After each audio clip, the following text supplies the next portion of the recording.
Okay, what does God consider immodest and or, quote, nakedness? And does his will regarding modesty change based on the current culture or the weather? Great question. Extremely practical one that we got to deal with. So how short can a dress be, right? How low can a blouse go?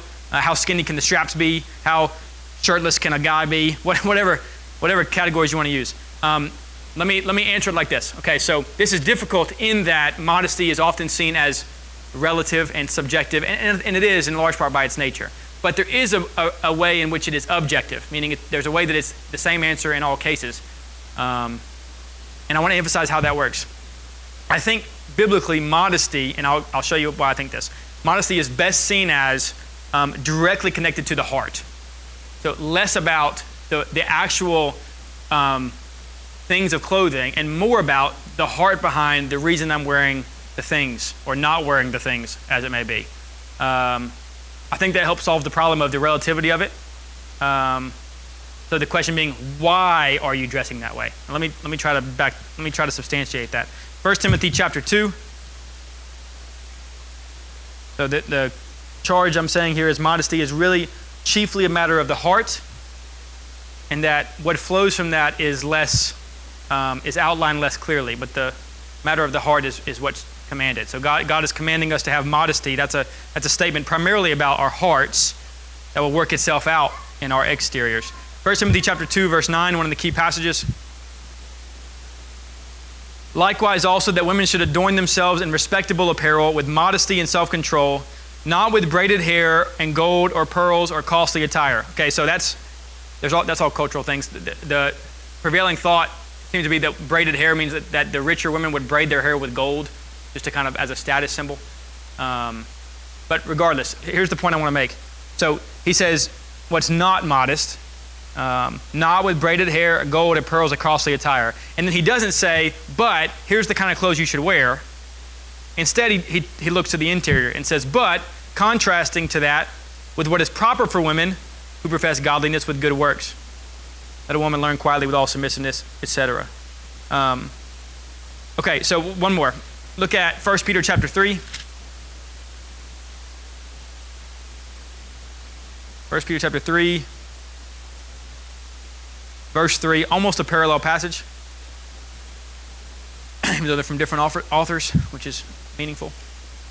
1 Timothy chapter 3, verse 3, do not let your adorning be external, the braiding of hair, the putting on of gold jewelry, or the clothing you wear, but let your adorning be the hidden person of the heart with the imperishable beauty of a gentle and quiet spirit, which in God's sight is very precious.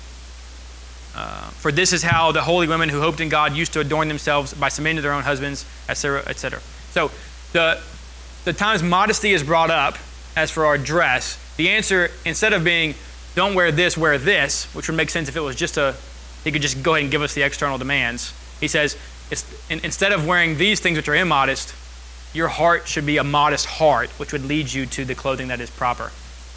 So instead of focusing on how I look externally, focus on who I am internally, that modesty is a matter of the heart more than it is a matter of the outside, etc. So let me make it more practical. When you're getting dressed and asking the question about modesty, the question being, why am I dressing this way? When you get dressed, do you get dressed primarily? Let me talk to ladies just because we categorize it that way, and these seem to work better there. Ladies, when you get dressed, are you getting dressed, option one, to impress the other women and comparing yourself to them, which is a very common thing, especially in today's society, wanting to compare well to the others, wanting to look better than the others, etc. Or secondly, do you get dressed to draw the lustful gaze of men? Both of those would be obvious, immodest ways to dress. And it's based not primarily on the actual clothing, which may vary from time to time, but it's based on the motivation in your heart for the reason you're dressing that way. So obviously the same things apply to men, but so if you dress for the lust of the opposite sex, or if you dress to compare better with other people of your same gender, either one of those is immodest by that internal definition. And the way to dress modestly is to dress in a way that is not aimed at doing those things.